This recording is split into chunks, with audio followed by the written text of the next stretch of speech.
Toddleen Dafferlin. Welcome to this edition of Face to Face, a Sun TV program that features in-depth interviews with various personalities. Pastor John Malcolm is one of the 5 candidates who is running at large for the Progressive National Party.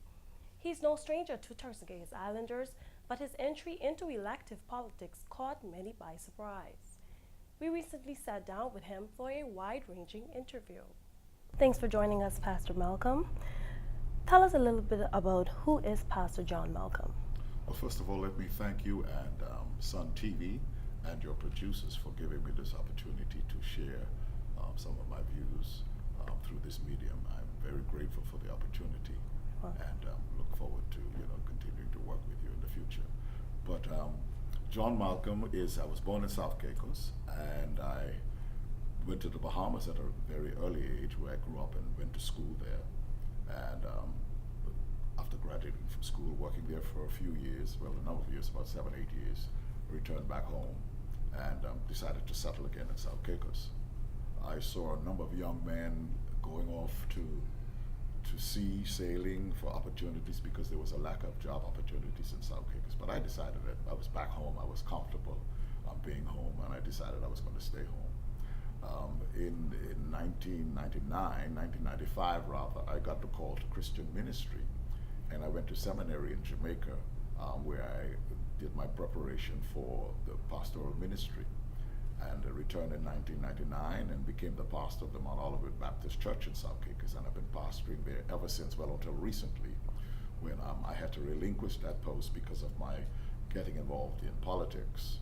But I'm married, I have one son, and I'm an activist at heart. I'm someone who likes working with people and helping people, and that's what I'm passionate about. Okay. And what motivated you to get involved in politics at this time? Well, really because growing up, I saw the plight of people. I didn't grow up as a privileged child. I grew up, came from humble beginnings, and I grew up seeing my family. I grew up with my grandmother because my mother had to leave at an early age to go to the Bahamas to make a living for herself. And so I grew up with my grandparents, and so I saw the difficulties that they had. And so I have a passion for helping people to actualize themselves and to see their lives improved. In addition to being as a pastor, I saw firsthand and felt the cries of people, because many people find pastors when they're in a crisis situation. Many people look to pastors for help, and for the past 18 years I've heard the cries of many people. I have tried to assist them as best as possible, and so that is what motivated me to get into politics. The fact that so many people out there need help, so many people need assistance, so many people need direction and guidance. And so that is what prompted me to offer myself for political leadership in this country. Why did you choose the PNP, and why you prefer to run at large instead of in a constituency? Okay, I choose the PNP because I like to think that I have roots in the PNP. My father, his name is Dan Malcolm, he was one of the founding members of the PNO, which was the forerunner to the PNP. I hear him brag about the fact that he and Bobs Francis and Norman Saunders were the originators of the PNO, and that I heard him say sometime that they sat in my grandmother's kitchen and wrote the first constitution for the PNO, which later became the PNP. My father in 1988 was also the leader of the PNP when the party was at its lowest ebb after the Miami fiasco. The party was very unpopular, but my father came to the fore and became the leader of the party, and that was perhaps the worst defeat the party ever experienced, as I said, simply because it was the worst period in the life of the party. And so I've worked with him for a number of years.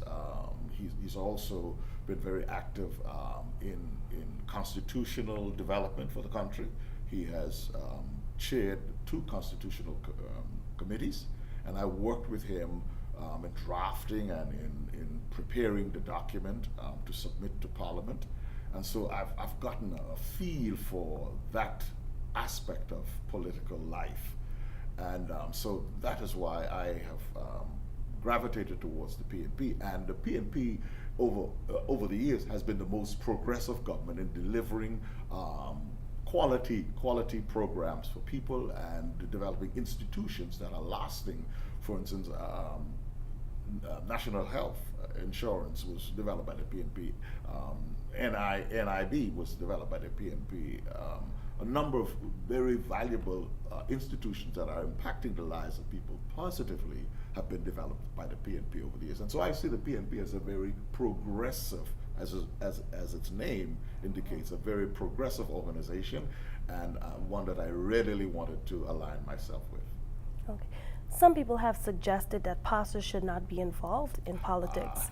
What is your view on this? I get that, and you know, in trying to understand people's perception about that, I've gotten to the point where I realize that most of the people who feel that way are not even church people. They're not even Christian people. They're people on the streets who just want to voice their opinions, and you can't blame them for that. But most of the Christian people that I speak with are encouraged that a pastor is taking this stance. That a pastor, they believe that more pastors and more Christians should get involved in the political life of any country. But there are precedents for what I'm doing. For instance, in 1869 or 1849, I think it was, when the Turks and Caicos Islands Baptist Union was in its developmental stage, when pastors came from the British Missionary Society in England to develop the work here. A British missionary here by the name of William Rycroft, he didn't like the fact that the then governor of the country was very much against the ex-slaves, was persecuting the ex-slaves, and he just didn't like it, and he decided that he was going to run for political office. This is as far back as 1849, and he ran for political office. A Baptist minister won his seat, but because the governor had sway with Whitehall, with British Parliament, he was able to get that pastor recalled from the field, and he actually never functioned as a politician in the country. But presently in Jamaica, I believe there are at least 2 pastors in the Jamaican Parliament. In the Bahamas, I remember specifically back in 1967, when the PLP came to power in the Bahamas, a Baptist minister by the name of Reverend Carlton Francis ran for political office, won his seat, and became the first Minister of Education under PNP government in the Bahamas. So there are precedents for pastors running in politics, and all across the United States there are pastors who are in senators and local government. So this is nothing new, as I said, and I think Christian people understand that and welcome the idea of a pastor being involved in politics. What are some of the plans and programs that you would like to see introduced if you are elected? I have been campaigning on 3 main platforms, and I feel that the message is resonating with a lot of people. First of all, I'm campaigning on prison reform because in addition to being a pastor, I worked in the prison for the last 15 years.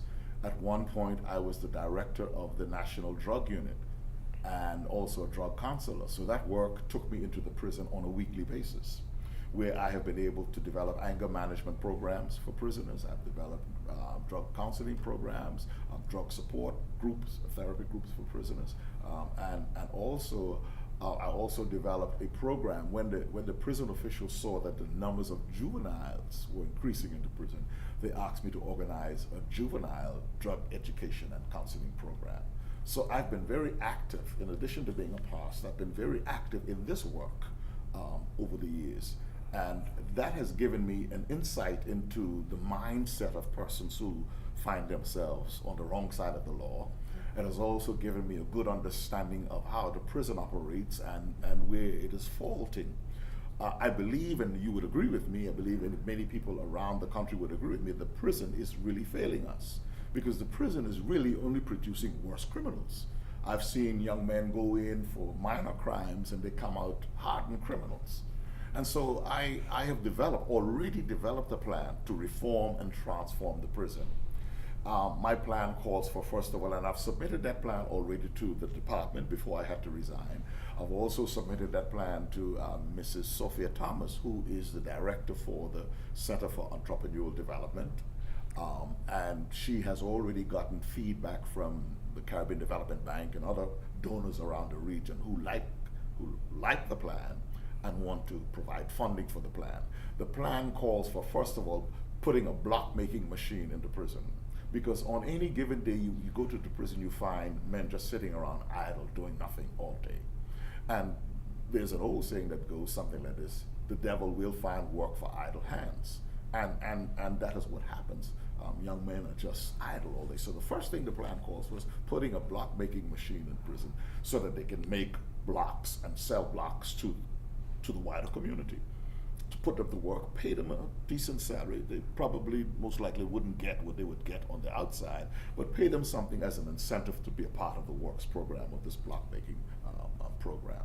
And the plan also calls for skills training in electrical wiring, skills training in plumbing, skills training in auto mechanics, skills training in computer repair, whatever skills we think are needed in the country. You provide these prisoners with the training.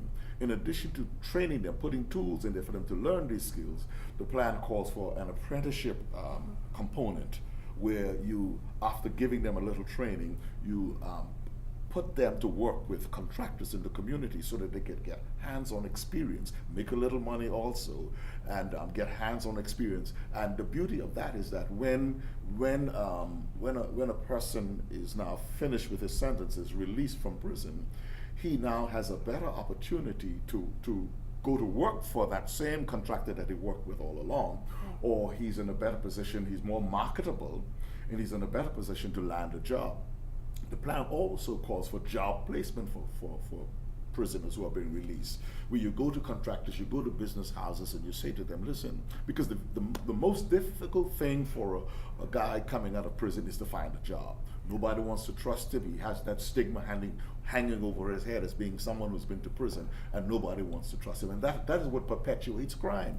Because if a guy comes from prison and he can't find a job, he's going to go back to stealing, he's going to go back to selling drugs, he's going to go back to doing things that are against the law because he has to survive. Sometimes he has maybe 2 or 3 children that he has to feed. And so you can understand the plight of a young man coming out of prison. So this component of the plan calls for job placement. 6 months before he's released from prison, you go and look for people who are sympathetic to the program, who would be inclined to give a young man an opportunity, and with the guarantee that our plan calls for monitoring and ongoing drug testing and ongoing preparation and ongoing counseling to make sure that the person is properly reintegrated back into society. And I think that's a very comprehensive plan, and as I said, the plan is finding support from, as I said, donors around the Caribbean who are looking to fund it, okay, and get it up off the ground.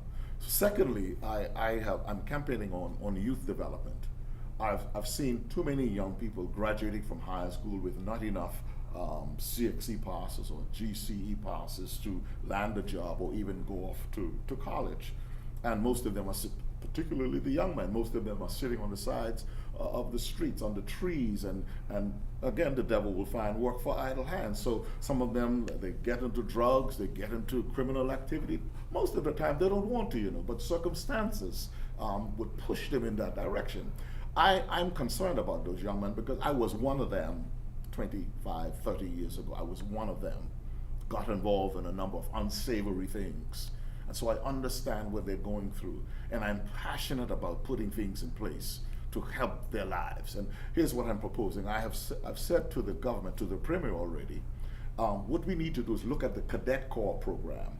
That's a program where young men can learn discipline initially, but we need to expand it even further. I'm saying to them, what we need to do, and this has been a cry for people for many years, we need to have a Cadet Corps Academy, an industrial school or trade school, if you want to call it that, where we can take these young men off the streets, teach them some discipline through the Cadet Corps, and teach them a skill, electrical wiring again, plumbing, masonry, carpentry, cabinet making, furniture making, whatever you think the needs are. Teach them these skills, get them certified. And when you get them certified, then you go to your labor department and you create a database in there with these certified people so that when the next wave of development comes, and it's going to come, and a developer comes looking for an electrician, for a work permit for an electrician, you could say to him, okay, hold it, we have 10 trained electricians here. Before we issue a work permit, you have to hire one of these. Okay? And so you're training your people, you're getting them certified, and you're giving them first preference for employment. And I think that gives a young man hope. That says to him that if I can stay off drugs, if I can stay out of trouble, then I can have this opportunity. Looking at the fact that in 10, 15 years' time, we could be an independent country, we can develop this Cadet Corps even further. Looking at the Cadet Corps, looking at the people that you've trained, you could say to these young men and young women, now you have to serve your country for 3 years. We've given you an opportunity, you have to serve your country for 3 years. And so you look at the Cadet Corps, and you combine the Cadet Corps with the Marine branch of the police department, and you're creating an embryo or the beginning of a defense force, looking at the fact that in 15 years' time you may be an independent country. Now that defense force, you deploy them. I heard the Premier talking about investing in boats, and investing in more radar systems, and investing in drone surveillance systems. Now, the plan calls for putting a base on French Key, which is almost on the southwestern end of the country, putting a base on Bush Key, which is more central, and putting a base on Great Sand Key, which is more easterly, and putting radar facilities on those islands. So now you take the same defense force and you're deploying them to these bases. The bases will probably call for a deployment of maybe 30 people on at a time, which means that if you have a continuous surveillance of your border, you could perhaps have 60, maybe 70 young people employed in this program to deploy on a daily basis, 3 shifts around the clock, surveilling the country with radar, drone surveillance. And so you're protecting your borders, first of all, from illegal immigration. You're protecting your borders from poaching, because over the years that's been a big problem, poaching on our banks. You're protecting your borders from drugs coming into the country. You're protecting your borders from arms and guns coming into the country. And you're employing maybe 60, 70 of your young people. And so young people now have something to look forward to, rather than just sitting on the corners and thinking of ways and devising ways to get into criminal activity. My third plan, I hope I'm not talking too much, but my third plan calls for wealth distribution. Many people, you cannot deny, I cannot deny that the fact that this country has been developing so rapidly that it has left many of us behind. I know it has left me behind. You look very elegant, maybe you've caught up with it. But the development has left us behind as poor people. It is time that we catch up. The Grace Bay Boys has gone ahead of us. The entrepreneurs in this country are basically expatriates, and they've left us behind. It is time for us to catch up. Now, the government has recently enacted a bill that is called the Credit Union Bill. This is something that I mean, when I heard that, I got so excited. Because ever since I came home from Jamaica after my training as a pastor, I've been exposed to the credit union concept there, and even my mother was a member of a credit union in the Bahamas, so I was exposed to how it works and how beneficial it is to poor people. Credit union is like what we call an ASU, people pooling their resources together to help one another. To give an example of how I see it working, South Caicos is predominantly fishing. I've been saying to the fishermen there, if a group of you get together, form an association, look at your major expenses, which is fuel and food every day are your major expenses. And fuel at one point was very expensive in Sauk. Just come down a little bit, but very expensive. And so I said to them, listen, pool your resources together, save of only $25 a week, put it together in the organization, buy a fuel tank, 1,000-gallon tank, buy your fuel every month, sell your fuel to yourself. The profits go into the organization.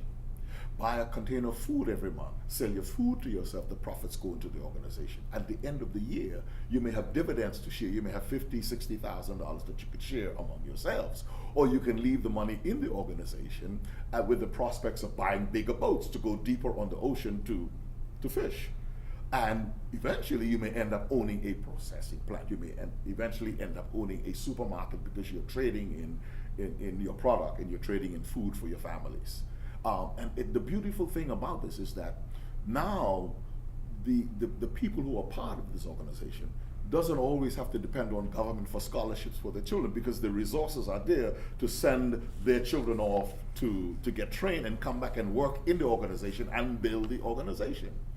And so that now provides an opportunity for wealth to be concentrated in the hands of the people. You could take that same concept and you can go into North Caicos, where there's land for farming, and create little groups of people, farming cooperatives. And I'm sure other people can appreciate this because they come from countries where this credit union cooperative concept is very effective and really beneficial to the lives of people. And so you go into North Caicos, you identify some land, and you put groups of farmers together, cooperative farming. You could have a group that farms tomatoes, and a group that farms cabbage, and a group that farms peas and potatoes and corn, specializing in these areas so that you could produce enough to bring to market. The government now will be in a position to make the market conditions more palatable, more profitable for them by looking at the structure of customs duties and making the playing ground more level for those persons who are producing in our country, and maybe giving higher tariffs to those things that we're growing to give them a better opportunity of getting their products to market. So you can have tomato cooperatives, cabbage farming cooperatives, potato farming cooperatives. You can even have goat rearing cooperatives, pig rearing cooperatives. You could take that same concept and you could come here to Providenciales, and you could take young men off the streets, put groups of them together and form cooperatives, and have a chicken farm or pig farm, so that your people are getting an opportunity to own a piece of the pie. And I think it is so needed, so vital for us to make that program work in this country. And as I said, I became excited when the government passed that piece of legislation. What are the three main challenges you see facing in the Turks and Caicos Islands at this time, and what are your solutions? Well, first of all, the most serious problem that we're facing as a country is crime. Crime is gradually escalating out of control in this country. I speak with people every day who are fearful for their lives, people who have become prisoners in their homes. I visited with a young single mother who had recently bought a home, and she said 2 weeks after being in her home, her home was burglarized. And she's so fearful, she put up burglar bars at every window, and a grill at the front door, and a grill at the kitchen door, because she's fearful. Even then, she's still fearful. It has given her a measure of comfort, but she's still very fearful because she's a single mother with 2 small children. And that is a problem all across, particularly Providenciales. Not so much in the other islands, but particularly Providence. So crime is a real problem for most people in this country. Now, what do I bring to the table as far as crime is concerned? I have heard, I believe the government, I know that the government has some initiatives that they want to put into place.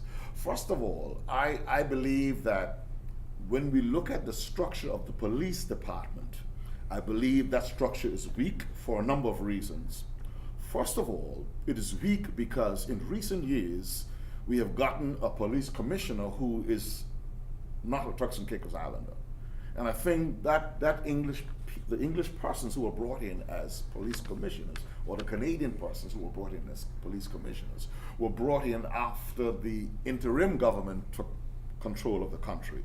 And I believe their reasoning behind that was because they wanted people that they could use to work in their favor, to do things in their favor.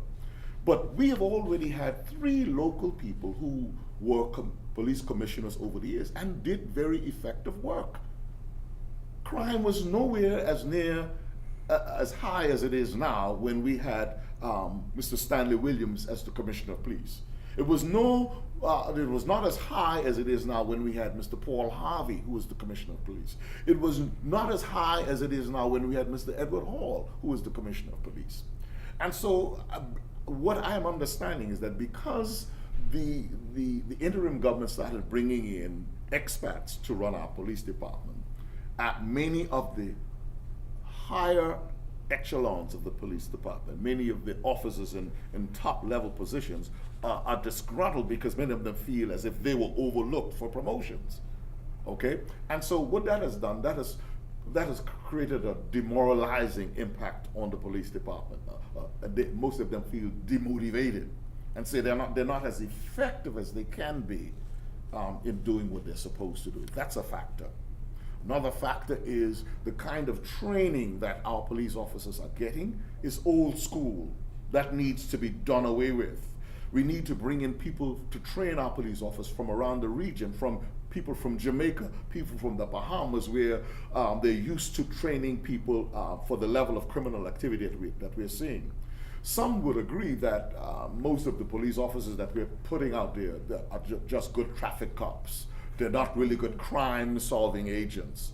And so that is what, they're not good combatants of the kind of criminal activity that we're seeing now. And so we need to take a look at that.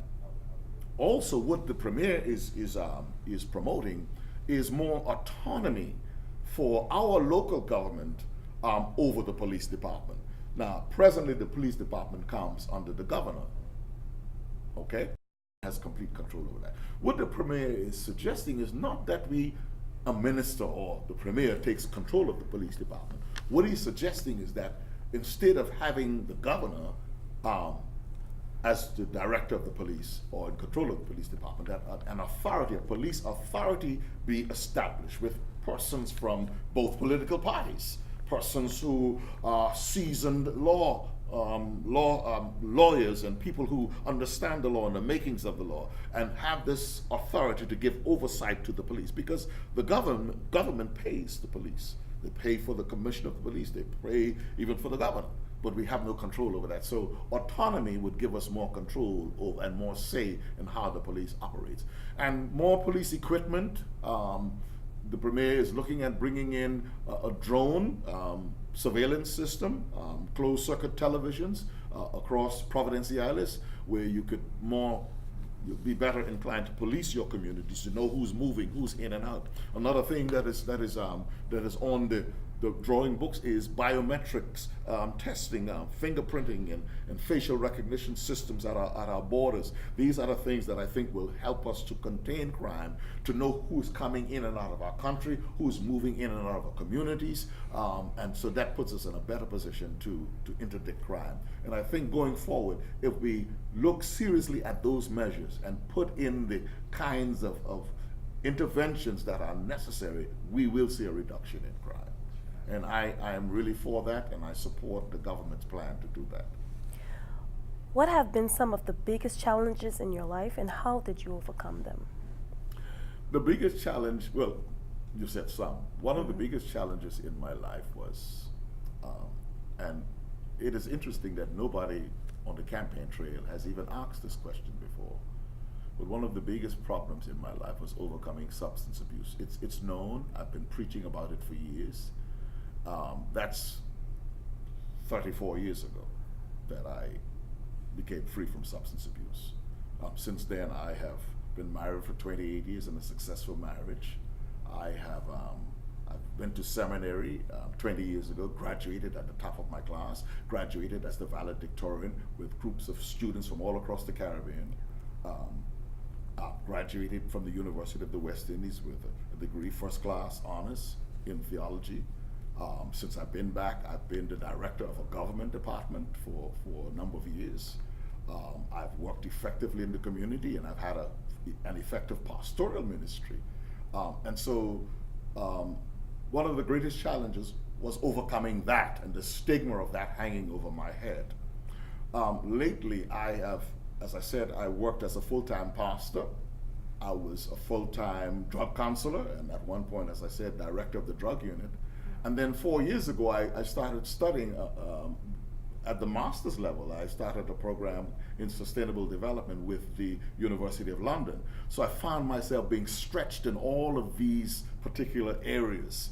And that was very challenging for me, so much so that when I decided that I was going to enter politics, I had to defer this year of study so that I could have more time for the work. But that's been a great challenge, and I've been able to rise above the challenge, and I've become an effective pastor. I was an effective counselor, was a pretty good student until I took on this extra load. And so those are challenges that I've had to overcome in my life. What does a vote for Pastor John Malcolm mean? A vote for Pastor John Malcolm means that you are putting your future in the hands of someone who knows what you're going through, who has experienced what you are experiencing, who walked the same road that you're walking, and is now in a position to do something about it. A vote for John Malcolm, Pastor John Malcolm, means that you're voting for a passionate man, a man who is passionate about his convictions, a man who is a fighter. And many of the people out there who are listening or viewing this who know me know that I am a fighter. They know that I will not take no for an answer. I would fight whoever I have to fight to better the lives of my people. And so a vote for Pastor John Malcolm ensures that you're going to have a voice at the level of Parliament, a voice that will not be silenced, and a voice that will be effective in bringing about the kinds of programs that will improve the lives of people all across this country. Any final thoughts? I want to finally make an appeal to young people across this country, because I believe they are being marginalized more than any other demographic group in the country. I want to say to young people, you have a champion in me. I am not young anymore, but one of my supporters, after I made my debut as a politician, he called me and he said, listen, I said to my children, you're old school, but your message is new and relevant. And so I want to say to young people across this country, I know what you're going through, I know what you're feeling, I know what you're experiencing. I want to champion your cause. I want to be the one who would be out there on the front line fighting for you.